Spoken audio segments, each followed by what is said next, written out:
પ્રાચીન ગ્રંથો અનુસાર દ્વારકા ભારતના પશ્ચિમ કિનારા પર બનેલું એક ભવ્ય શહેર હતું, જે ભવ્ય મહેલો, અદ્ભુત સ્થાપત્ય અને સમૃદ્ધ સભ્યતાથી શણગારેલું હતું. સોનાની નગરી તરીકે ઓળખાતું દ્વારકા યાદવ વંશની શક્તિશાળી રાજધાની બન્યું. પરંતુ આ ભવ્ય રાજ્યને એક ભયંકર ઘટનાનો સામનો કરવો પડ્યો. મહાભારત અને પ્રાચીન ગ્રંથોમાં વર્ણવ્યા મુજબ દ્વારકા આખરે સમુદ્રમાં ડૂબી ગઈ, જેના રહસ્યોને જાણવા આજે પણ ઇતિહાસકારકો અને પુરાતત્વવિદો ખૂબ જ રસ લે છે. જેથી આજના વિડીયોમાં આપણે પ્રાચીન દ્વારકાનો ઇતિહાસ જાણીશું. નમસ્કાર મિત્રો, તો સ્વાગત છે એક નવા વિડીયોમાં.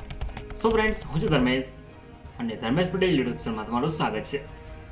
સો ફ્રેન્ડ્સ, આજના વિડીયોમાં આપણે પ્રાચીન દ્વારકાનો ઇતિહાસ જાણીશું, જેમાં આપણે વાત કરીશું ભગવાન શ્રી કૃષ્ણની દ્વારકા નગરી વિશે.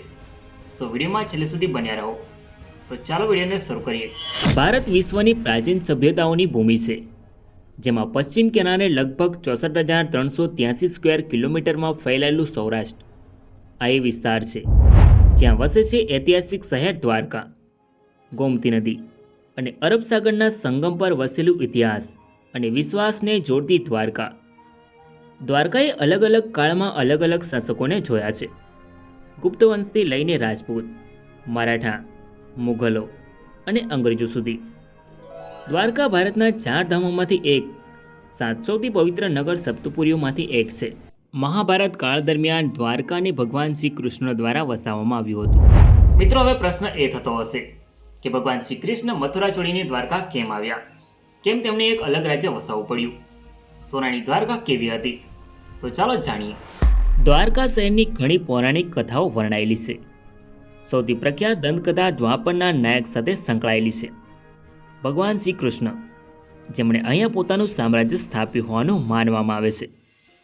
પ્રાચીન સમયમાં દ્વારકાને આનળ તરીકે ઓળખવામાં આવતું હતું, જે ભગવાન શ્રી કૃષ્ણનું સામ્રાજ્ય હતું.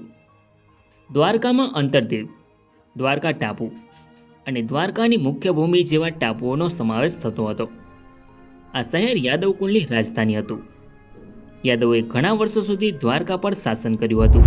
મિત્રો, મહાન મહાકાવ્ય મહાભારતમાં દ્વારકાનો ઉલ્લેખ યાદવોની રાજધાની શહેર તરીકે કરવામાં આવ્યો છે. પૌરાણિક કથા અનુસાર કુસ્તળીમાં ભગવાન કૃષ્ણના માતૃપક્ષે તેમના પૂર્વજો વસ્યા હતા. કુસ્તળીને ભગવાન કૃષ્ણના યાદવ પૂર્વજ રેવત દ્વારા વસાવવામાં આવ્યું હોવાનું કહેવાય છે. ત્યારબાદ પુણ્યજન સાથે રાજા રેવતનું યુદ્ધ થાય છે, જેમાં રેવત પોતાનું રાજ્ય હારી જાય છે અને યાદવો સાથે કુસ્તળી છોડી પોતાના કુળની સુરક્ષા માટે મથુરા જતા રહ્યા. મિત્રો, કુસ્તળીનું સામ્રાજ્ય દ્વારકાથી જૂનાગઢ સુધી વિસ્તરેલું હતું, જેનો ઉલ્લેખ જૂનાગઢના ઇતિહાસમાં પણ જોવા મળે છે. કુસ્તળી છોડ્યા બાદ યાદવો મથુરામાં વસ્યા, જેમાં મહાભારત કાળ દરમિયાન ભગવાન શ્રી કૃષ્ણનો જન્મ મથુરાની જેલમાં થાય છે. ત્યારબાદ તેમના પિતા વાસુદેવ તેમની સુરક્ષા માટે તેમને ગોકુળમાં લઈ ગયા. ગોકુળમાં તેમણે ગાયો ચરાવી, માખણ ચોર્યું, ગોપીઓ સાથે રાસલીલા કરીને મોટા થયા. ત્યારબાદ તેમણે તેમના મામા અને મથુરાના ક્રૂર રાજા કંસને મારી નાખ્યો. કંસના સસરા જરાસંઘ દ્વારા વારંવાર મથુરા પર આક્રમણ કરવાના કારણે ભગવાન શ્રી કૃષ્ણ બધા જ લોકો સાથે સૌરાષ્ટ્રમાં આવે છે અને એક નવું શહેર વસાવવાનું નક્કી કર્યું. ભગવાન શ્રી કૃષ્ણ યાદવ કુળ સાથે દ્વારકા આવ્યા ત્યારે તેમણે ભગવાન વિશ્વકર્માને તેમના રાજ્ય માટે એક શહેર બનાવવાનો આદેશ આપ્યો.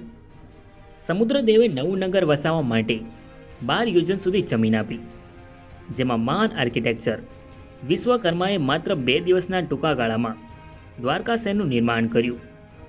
આ શહેરને સુવર્ણ દ્વારકા કહેવામાં આવતું હતું. દ્વારકાનો અર્થ સંસ્કૃતમાં દ્વાર એટલે દરવાજો, જે સમુદ્રના પ્રવેશ દ્વાર તરીકે શહેરની ભૂમિકાને રેખાંકિત કરે છે, જે દરિયાઈ પ્રવૃત્તિઓને સરળ બનાવતું હતું અને દૂરના દેશો સાથે જોડાણ કરતું હતું. દ્વારકા વિશાળ દિવાલો સાથે બનેલા કિલ્લાઓના ઘેરાબંધીવાળું શહેર હતું. ધન દોલતથી ભરપૂર દ્વારકા સોનાનું હતું. અહીંયા લગભગ 900 મહેલોમાં હજારો લોકો રહેતા હતા. અહીંયા ફક્ત જહાજ દ્વારા જ પહોંચી શકાતું હતું. એવું માનવામાં આવે છે કે ભગવાન શ્રી કૃષ્ણનું મૂળ નિવાસસ્થાન બેટ દ્વારકામાં હતું. ભગવાન શ્રી કૃષ્ણએ અહીંયા રહીને દ્વારકા રાજ્યનું શાસન સંભાળ્યું હતું. આર્થિક રીતે વેપારમાં દ્વારકા શહેર ધમધમતું હતું. દ્વારકાનું બંદર વિશ્વના અનેક સામ્રાજ્યો સાથે વેપાર ઉદ્યોગમાં મહત્વની ભૂમિકા ભજવતું હતું. ભગવાન શ્રી કૃષ્ણએ પાંડવોના વનવાસ દરમિયાન અહીં સલાહ આપી અને કુરુક્ષેત્ર યુદ્ધની તૈયારી કરવા કહ્યું હતું. અહીંયા અર્જુને દ્વારકાની મુલાકાત લીધી અને બાદમાં કૃષ્ણની બહેન સુભદ્રા સાથે લગ્ન કર્યા હતા અને મહાભારતના યુદ્ધ દરમિયાન સામેલ થવા માટે ભગવાન શ્રી કૃષ્ણ દ્વારકાથી ગયા હતા. ત્યારબાદ ભગવાન શ્રી કૃષ્ણના મૃત્યુ પછી દ્વારકા શહેર દરિયામાં ડૂબી જાય છે. ડૂબવા પાછળની કથાઓ, વૈજ્ઞાનિક રહસ્યો અને આર્કોલોજીકલ સર્વે અંગેની માહિતી આપણે નેક્સ્ટ વિડીયોમાં જાણીશું. સો ફ્રેન્ડ્સ, આ તો દ્વારકાનો પ્રાચીન ઇતિહાસ. આઈ હોપ કે તમને આ વિડીયો ગમ્યો હશે. સો વિડીયોને લાઇક કરીને કમેન્ટમાં તમારો અભિપ્રાય જરૂર લખો અને ચેનલમાં નવા હોય તો આવા જ નવા વિડીયો જોવા માટે ચેનલને સબસ્ક્રાઈબ જરૂર કરો. તો મળીએ નેક્સ્ટ વિડીયોમાં. ધન્યવાદ.